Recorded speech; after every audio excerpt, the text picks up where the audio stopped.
Agora eu quero falar para você um pouco mais sobre a aceleração média, analisando a mesma figura do slide anterior. No movimento circular, a rapidez constante, a magnitude da velocidade tangencial é constante no tempo, mas a direção varia no tempo. Por ser uma grandeza vetorial, então a aceleração média não será igual a zero, diferente do que acontecia no movimento de translação, mas é o que não ocorre aqui no movimento curvilíneo. Observe que, como mostra a figura, mesmo que a velocidade inicial tenha a mesma magnitude da velocidade final, que as rapidezes inicial e final sejam as mesmas, os vetores VI e VF apontam em direções diferentes. O objeto, portanto, sofre uma variação da velocidade, representada aqui por ΔV, que por nossa definição de aceleração, significa que o objeto acelera, isto é, a variação da velocidade pelo intervalo de tempo é a aceleração média dessa partícula.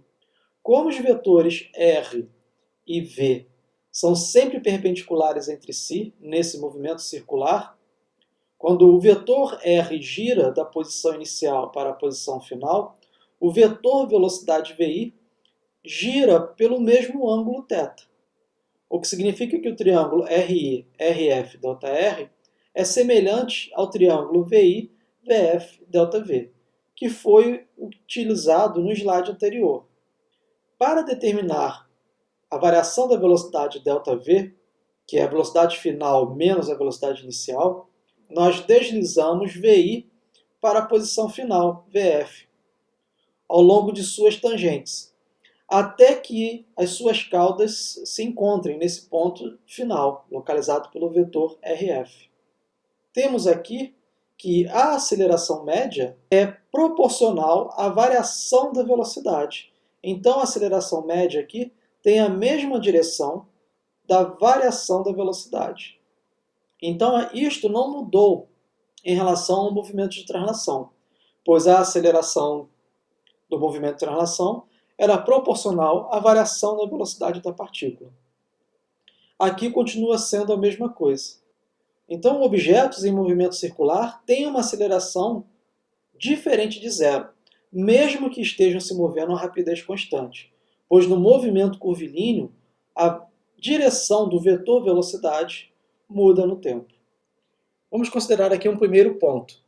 A partícula possui uma velocidade tangencial, representada por esse vetor orientado, e, devido a esse movimento circular, há uma aceleração centrípeta, mas também há uma componente da aceleração paralela ao vetor velocidade, que é a aceleração tangencial.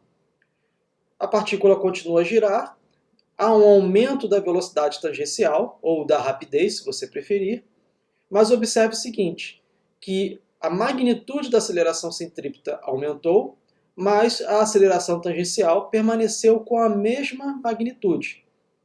A aceleração tangencial neste ponto é diferente do anterior devido à direção da aceleração tangencial.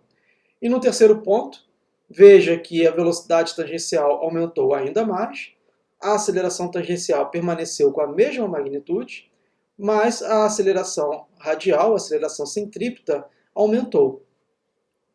Vimos no slide anterior que a aceleração tangencial é definida como o limite de ΔT tendendo a zero da razão entre a variação da velocidade tangencial pelo intervalo de tempo. Isso nada mais é do que a derivada da velocidade tangencial em relação ao tempo. E essa velocidade tangencial e a aceleração tangencial são ambas tangentes à trajetória. Sabemos que no movimento circular, nós acabamos de ver isso, a velocidade tangencial é igual ao produto do raio da trajetória vezes a velocidade angular. A aceleração angular possui unidade no sistema internacional de inverso do segundo ao quadrado. Observe que a definição da aceleração tangencial é a derivada da velocidade tangencial em relação ao tempo. Então, se eu substituir que a velocidade tangencial é r vezes ômega na minha expressão, e sabendo que nesse movimento circular o raio não muda, o raio é uma constante, o raio pode sair de dentro do diferencial, ficando simplesmente com r dômega dt. Mas dômega dt é a aceleração angular. Então a aceleração tangencial é igual ao produto do raio da trajetória vezes a aceleração angular. Então aqui podemos entender por que a aceleração tangencial não muda. É porque o raio é constante e a aceleração angular também é constante. Nesse movimento representado aqui nessa figura, temos um movimento circular uniformemente variado. Significa que a aceleração angular é constante.